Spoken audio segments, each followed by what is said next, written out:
एका रात्रीत दोन माणसांचं नातं बदलू शकतं का? ऑफिसमध्ये अचानक लॉक झालेला जय आणि शरूची ही रात्र नेमकी त्यांना जवळ आणणार आहे की आणखी मोठं वादळ घेऊन येणार आहे? शेवटपर्यंत नक्की बघा.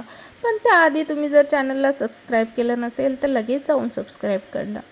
नमस्कार मंडळी. आजच्या सनई चौघडेच्या भागात असा काही प्रसंग घडतो जो पाहताना प्रत्येक क्षणी पुढे काय होणार याची उत्सुकता वाढतच जाते.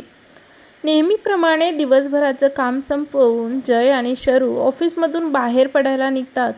दोघेही थकलेली असतात, पण नियतीने त्यांच्यासाठी काही वेगळंच ठरवलेलं असतं. ऑफिसचा दरवाजा उघडायचा प्रयत्न होतो, पण तो काही केला उघडतच नाही. सुरुवातीला दोघांनाही वाटतं, अरे कदाचित छोटासा प्रॉब्लेम असेल, पण काही मिनिटातच त्यांना समजतं हे दोघं पूर्ण ऑफिसमध्ये अडकले आहेत. आता प्रश्न असा होता की संपूर्ण रात्र इथेच काढायची की काहीतरी सुटकेचा मार्ग शोधायचा. शरूच्या चेहऱ्यावर चिंता स्पष्ट दिसते. ती वारंवार दरवाजा तपासते, फोनवर संपर्क तपासण्याचा प्रयत्न करते, पण काहीच उपयोग होत नाही. फोनला पण रेंज नसते. जय मात्र शांत राहण्याचा प्रयत्न करतो. तो शरूला म्हणतो, घाबरू नको, सकाळ झाली की सगळं ठीक होईल. पण मित्रांनो, एका बंद ऑफिसमध्ये रात्र काढणं ऐकायला जितकं सोपं वाटतं तितकं ते अजिबात नसतं. वेळ हळूहळू पुढे सरकते आणि अचानक शरू हसतच एक गोष्ट बोलते. शरू जयला बोलते, मला भूक लागली आहे. आता ऑफिसमध्ये रात्री खायला मिळणार तरी काय?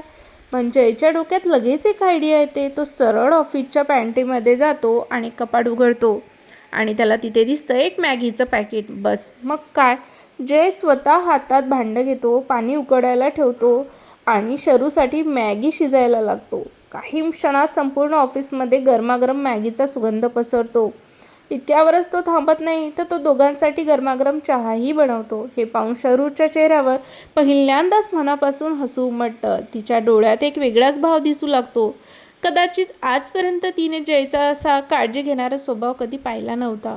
दोघं निवांत बसून मॅगी खातात, चहा पितात आणि गप्पासुद्धा मारतात आणि नकळत त्यांच्या मनातल्या अनेक भिंती हळूहळू कोसळू लागतात. मित्रांनो, तुम्हालाही असं वाटते का की ही रात्र त्यांच्या नात्यातला टर्निंग पॉईंट ठरणार आहे? तुमचं मत कमेंटमध्ये नक्की सांगा. दरम्यान रात्र आणखी गडद होत जाते आणि ऑफिसमध्ये शांतता पसरते. एसीमध्ये थंडी वाजू लागते. शरूला अक्षरशः थंडी वाजायला लागते. हे जयच्या लक्षात येतात.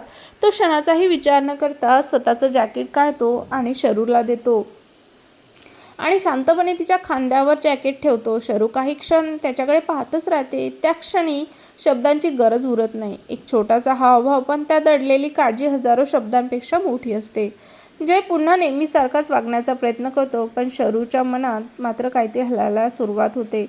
ही रात्र फक्त ऑफिसमध्ये अडकण्याची राहत नाही, तर तो दोन मनं नकळत एकमेकांना समजून घेण्याची बनते.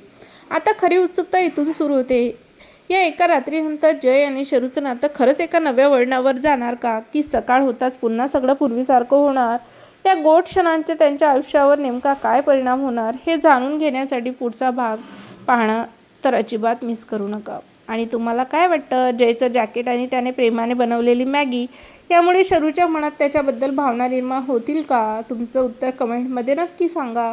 अशा भन्नाट अपडेट्ससाठी चॅनलला सबस्क्राईब करा, व्हिडिओला लाईक करा आणि पुढच्या अपडेट्समध्ये पुन्हा भेटूया.